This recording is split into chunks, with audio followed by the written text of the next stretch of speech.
இறைவன் பேசும் நேரம் எப்பொழுதுமே அவரு நம்மோடு பேசிட்டு தான் இருக்காரு. நாம தான் அவர் பேச்ச கேட்கறதுக்கு வாய்ப்பு கொடுக்கறது இல்லை.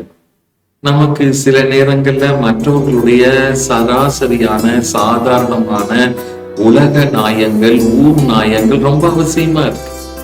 நம்முடைய தேடுதல் பார்த்தீங்கன்னா மற்றவர்களை பற்றியதாக, வெளி விஷயங்கள் பற்றியதாக இருக்கும் வரைக்கும் இறைவன் உள்ளே இருந்து பேசுவது நமக்கு கேட்க வாய்ப்பே இல்லை. வெளியே இருந்து அவர் கூப்பிட்டாலும் இதை திரும்பி பார்ப்பதற்கு நமக்கு அந்த ஞானமும் இல்லை. அப்படிதான் சொல்லணும்.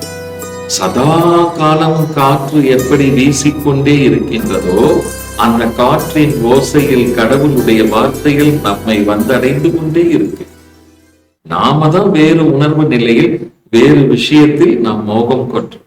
அதனால எப்பொழுதும் இறைவன் பேசுவதை நீங்கள் மௌனத்தில், தியானத்தில் கேட்க ஆரம்பித்து விட்டால் உங்களுக்கு எப்போதும் அவருடைய வார்த்தைகள் வந்தடைந்து கொண்டே இருக்கும். ஆத்ம நமஸ்காரங்கள். வாழ்க வளர்க.